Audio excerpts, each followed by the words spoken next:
In this video I'm going to show you how we can create a composite variable. As you know, many of our concepts or constructs are multidimensional, they're very robust concepts, and no one single indicator or no single survey question can adequately measure it. So what we often want to do is combine variables into a single composite variable.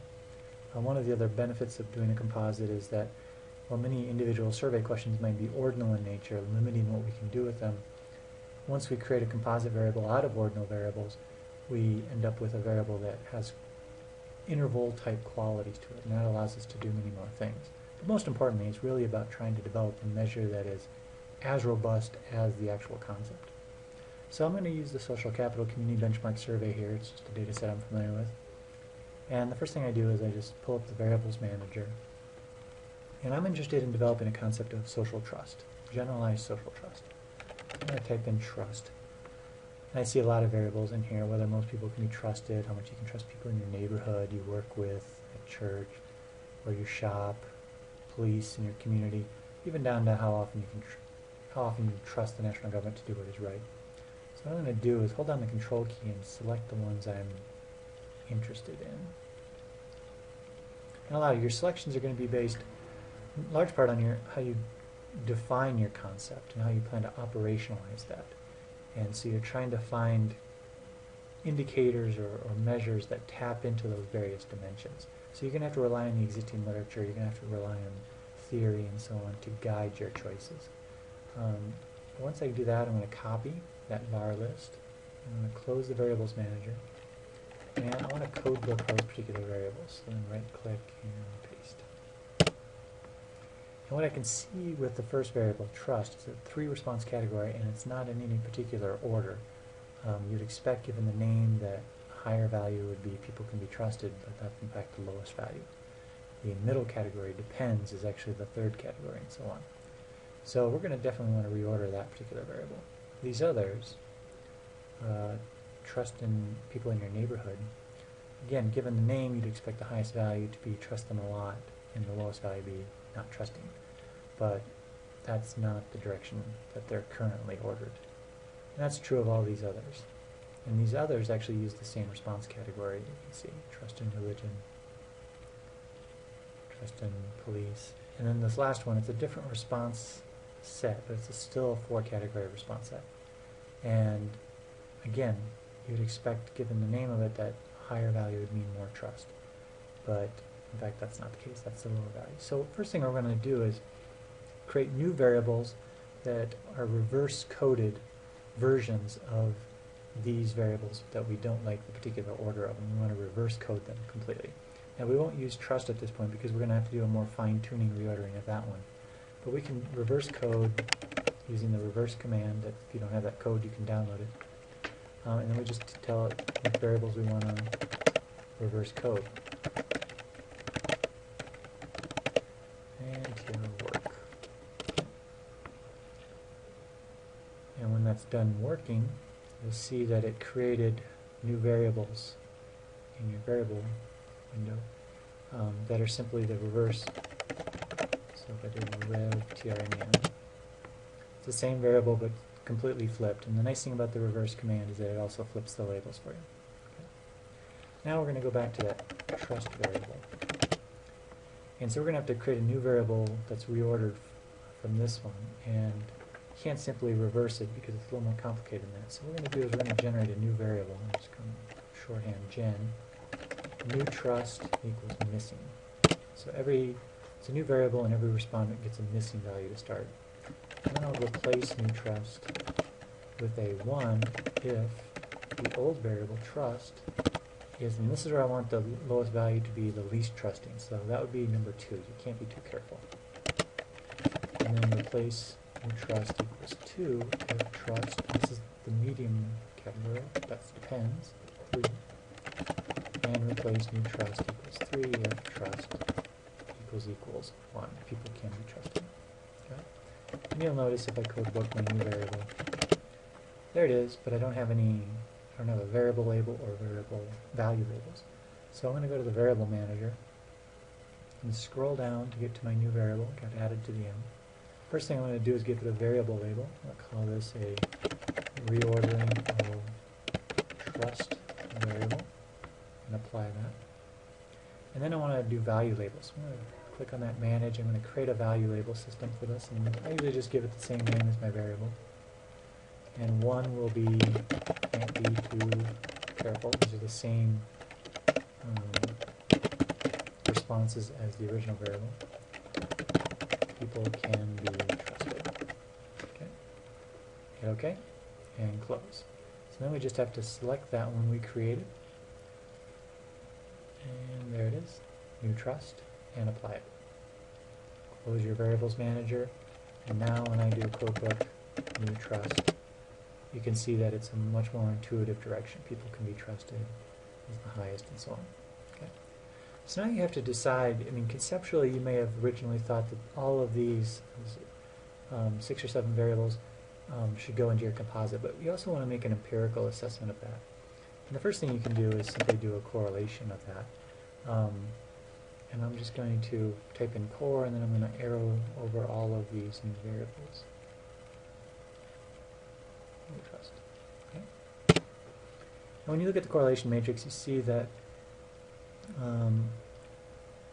we have some very low correlation coefficients here, especially for the trust in national government. It's not terribly well correlated with a lot of these other variables. We're in the low teens and so on. But for these other variables, you see that we're actually have pretty decent to moderate correlations. So right off the bat, just based on correlation matrix, I can see that respondents' response to the trust in national government question really doesn't have much relationship to how they tended to respond to these other questions. On the other hand, their response to these other questions tended to be very similar or somewhat similar across that particular group. The other thing you can do is do a Chromebox Alpha, and that's actually another simple command. Instead of core, type alpha at the beginning, and then I usually do comma item at the end there. And what this shows you, it shows you sort of the internal consistency of this group of questions in terms of responses. And you get a test scale alpha. It's 0.7725, goes up to 1. So really anything above 0.7, 0.75 is considered really good. Anything above 0.65 you can consider. It gets a little shakier. Anything below that, you start to worry that you don't have a group of questions or measures that really kind of come together in a consistent way.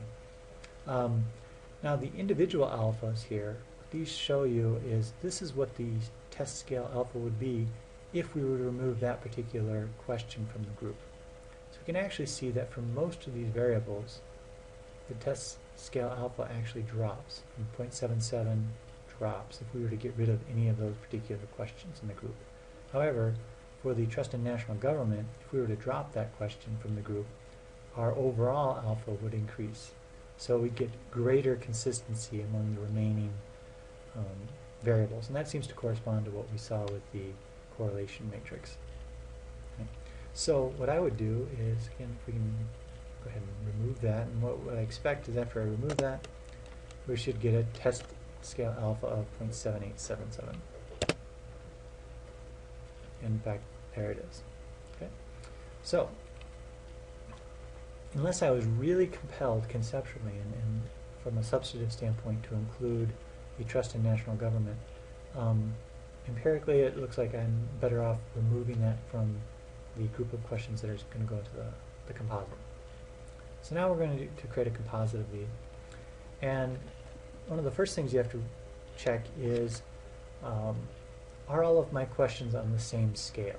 And what we have is all of these Rev TRNEI, Rev TRREL, and so on. Those are all on the same 4-point scale, but remember the new trust is on a 3-point scale. Now, if you have measures that are in different scales, and you might have various variables that have 3 response categories all the way up to 7 or whatever. If they're on different scales, what we're going to have to do is standardize them, because you don't want to end up joining and averaging across variables when, in fact, one only goes from 1 to 3 and others go 1 to 4. So what we need to do is standardize the responses.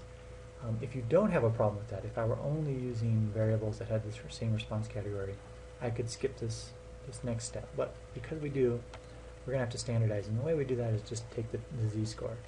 And that's a pretty simple command. Again, you can download it. Just z-score, and then you tell it what variables you want to use. So we're going to use that one. And all the ones that are going to go into your composite. And what it does is creates new variables, but they're based on the z-scores of those variables. Okay, and that's a way of standardizing each respondent in terms of standard deviation units. Okay, from the mean. So now we're ready to create our composite, and before we do that, we have to figure out, okay, if we're going to make a composite out of 6 variables here, there's a question of, well, am I going to give someone a calculated composite for somebody who only answered 2 out of those 6 questions, or 3 out of those 6 questions? Is that tapping into enough of those dimensions in order to give them a composite? And so the first thing you want to do is go to Data, Create or Change Data, create a new variable extended. And this is where actually we're just create a new variable for each respondent, and it's just going to be a number variable. It's going to count up how many of those, for those 6 questions, they're missing responses. So for this, I'm just going to call it trust miss. Okay, you can call it whatever you want. And then the function is going to be the row number of missing. So basically, it's going to look at each row, each respondent, and count up the number of missing values for those particular questions that I indicate. And so I'll just scroll down and pick those 6 variables and hit OK. And then I can do a tab on that trust miss and look at a frequency distribution. So I can see that 17, almost 18,000 people answered all of them. They're not missing any. 9,000 are missing one of the questions, and so on. Based on, I've got 6 questions, I'm just going to make a call here that if you are missing 0, 1, or 2, I'm going to still make a composite. So you have 4 out of the 6 you've answered. Beyond that, I don't want to create a composite. I don't feel like I've got enough data points to do so. So with that cutoff in mind, you kind of have to make a call. Generally, you want at least 3 out of 5, 4 out of 6, something like that. But it is somewhat up to your discretion. So now we're going to go back and create or change data, create a new variable extended. And this time, instead of trust miss, I'm going to call it trust comp, because I'm going to create a new variable called trust comp. And here I want to do row mean. I'm going to get the average for everybody in the same variables, but I'm going to create a condition. And this is where trust miss, I'm only going to create a composite if trust miss is less than 3, i.e. they're missing only 1 or 2 variables, nothing more. Okay, hit OK, and there's my new variable, and so I can create a sum trust comp.